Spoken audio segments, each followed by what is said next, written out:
Так, Валерий Николаевич, давай про что мы сейчас рассказываем? Мы рассказываем про Range Rover 2.7 дизель 2008 год, я так понимаю, правильно? Ну, какой год, не знаю. 8. Range Rover Sport. 2.7 объем. Ну вот приехал двигатель после замены на масло, и мы ГРМ, наверное, меняли. То есть первая проблема возникла, когда открутили фильтр, здесь нету клапана. И со всеми вытекает... Полома не получается, да? Ну тут вообще клапан. Ну там носик и не хватает деталь. То есть Да. что-то поломалось, выкинули. Уже было думаю, масляное голодание у нас. Да, и уже получается фильтр непонятно как там стоял. Второй момент, что здесь было неправильно стояли метки. То есть здесь ремень, когда выставляли, здесь правильно было все зафиксировано, а колено не попадало там в метку. То есть это вторая проблема, но он как-то ехал. А смотри, то есть поменяли новый этот уже теплообменник на антифриз.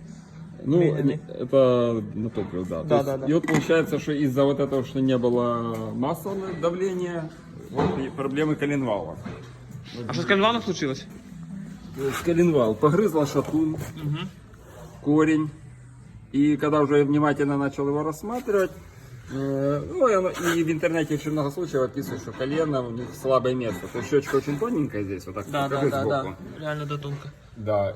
И увидел я тут две микротрещинки. Одна идет вот здесь, а вторая с другой стороны. Вот с этой стороны. Да, да. Це к чему ты ведешь? Еще немножко лопнул бы коленвал уже при работе, но здесь, получается, он застучал. Получается, из-за чего лопаются коленвали? Коленвали лопаються из-за того, що тонка стінка. Ну, это да. І нагрузка нагрівається, коли коленвал, допустим, вкладиш і знашується. У нас, виходить, мікротрещина, і він ламається на підлогу. Да, но здесь, получается, сильный прихват произошел, и он уже лопнул по причине проворота. От перегрева. То есть, да. От недостачи масла, от перегрева. А що у нас з блоком случилось? Ну, с блоком получается, то есть мы собрали на другом блоке, здесь же проворот, то есть вот промерил эту шейку, здесь она висит, здесь провернулась. Ну, блок этот восстанавливается, просто это время, то есть мы этот блок потом отдадим на... Я понял, пройдуть Да, постель, сделать постель, восстановление постели. Да. Я так понял, к чему це відео йде, що в нім, от, сама больна тема, обязательно...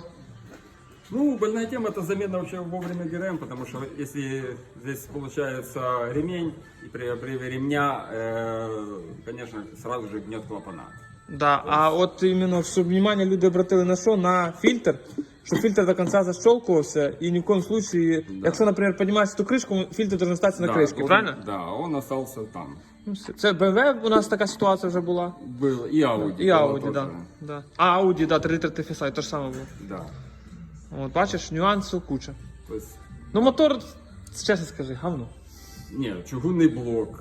То есть и недостаток это ремень, а по своей запасу мощности блок мощный, а вот с коленом. Вот колено из-за той стеночки. Ну так, тому тонковато. що вони маленькі, Это зробили, дизель, компактні, да. да, он компактный, он массивный, то есть по блоку ничего, ну, да, то есть у каждого мотора есть свои недостатки. А от це в тебе 3-літровий, так Это понимаю, да? трехлитровый. 306 ДТ, да? Да, это 276 ДТ, а тот Это 306. 320. Ну все, тепер клієнтам люди хай, допустим, обращають внимание Где на, меняют масла. да, на де масла, щоб фільтр обов'язково оставався на корпусі. От, То есть надо доверять, понятно, тем людям, кто производит замену. вроде бы мелочь, да? Да. Вот человек решил, ну, наверное, откручивал, выдергивал фильтр, выломалась это, думает, лишняя запчасть и так будет ездить. Да. Ну, А воно не їздить. Да, но нет, человек же поездил. Ну да, некоторое время. Так, Ясно. такие моменты.